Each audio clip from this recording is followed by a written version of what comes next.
Unification of different countries in Europe, the Italian Risorgimento. Part 1. The fragmentation, the situation before unification, Italy. The birthplace of the Renaissance, the crucible of classical civilization.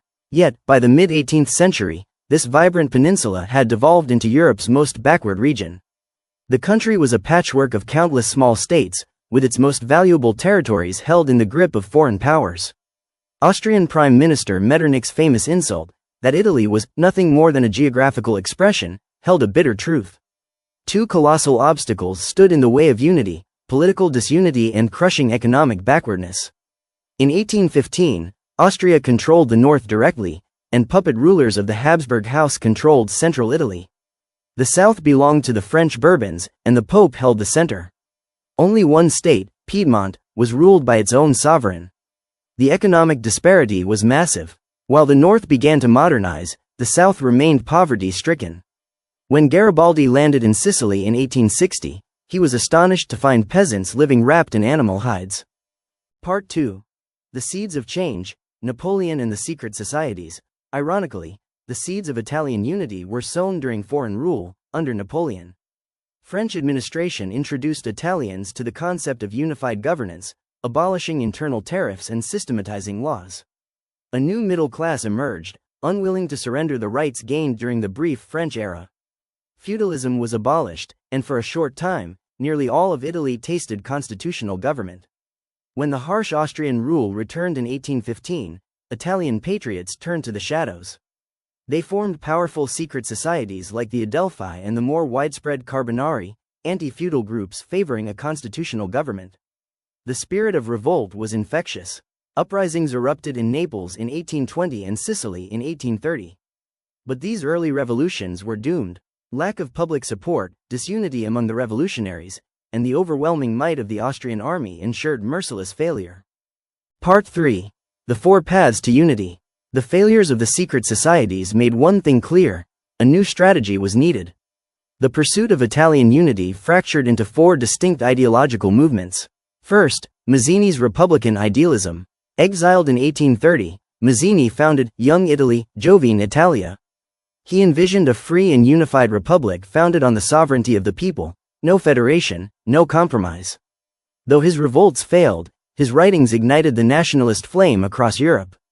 Opposing Mazzini was the priest Vincenzo Gioberti. He believed the only path was through a confederation of states led by the Pope.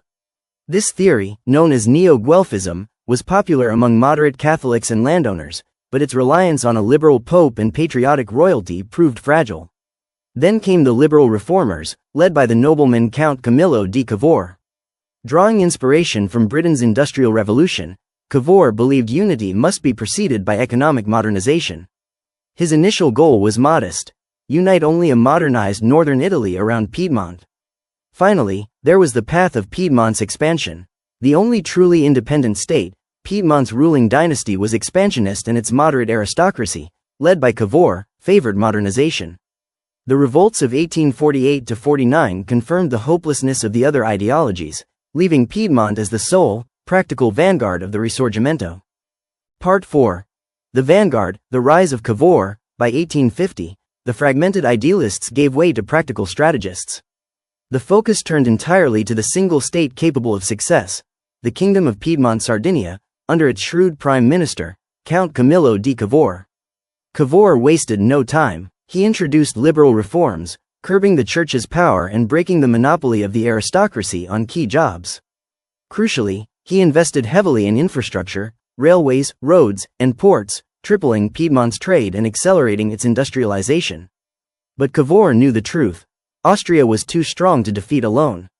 He needed foreign aid. His masterstroke was involving Piedmont in the Crimean War in 1855, gaining a seat at the peace table and, more importantly, the sympathy of France and Britain, leaving Austria diplomatically isolated. The result was the 1858 Plombiers Agreement with Napoleon III of France. France would aid Piedmont against Austria, and in return, Napoleon would gain Nice and Savoy. The plan was not a unified Italy, but a larger, more powerful Piedmont. War with Austria began, and the combined forces were victorious. But just as victory was at hand, Napoleon III, distressed by the bloodshed, betrayed the Italian cause, signing the Truce of Villafranca. Cavour, furious, resigned. Yet, the truce brought an unexpected blessing. Popular revolts in central Italy, Parma, Modena, Tuscany, demanded immediate annexation to Piedmont. Cavour returned to power, adapted his strategy, and convinced Napoleon III to allow plebiscites. The vote was a landslide. The North was united. Part 5. The people's hero, Garibaldi and the South, with the North secured, attention turned to the Bourbon South. Here, a legend of the Risorgimento would take center stage, Giuseppe Garibaldi. A veteran of guerrilla warfare in South America, Garibaldi was a fearless revolutionary and a devoted follower of Mazzini's Republican ideals. In May 1860, with only 1,000 volunteers, the Redshirts, Garibaldi launched his audacious expedition to Sicily. Aided by peasant revolts and the total ineptitude of the Bourbon army, Garibaldi secured the islands and crossed to the mainland, marching straight for Naples. Garibaldi's victory was swift, fueled by his charisma and the popular desire for liberation. He was the people's hero, ready to march on Rome and declare a unified Italian republic. This posed a massive danger to Cavour.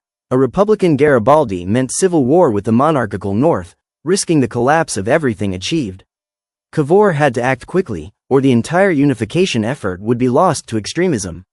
Cavour ordered Piedmontese troops to seize the Papal States, avoiding Rome itself, and intercept Garibaldi. At the town of Tino, the revolutionary and the king met. Garibaldi, putting the goal of a united Italy above his own republican dream, made the ultimate sacrifice. The Kingdom of Italy was declared in 1861. The entire peninsula was united, save for Venetia, which would fall in 1866, and Rome, which would finally become the capital in 1871. The dreams of centuries had finally been realized.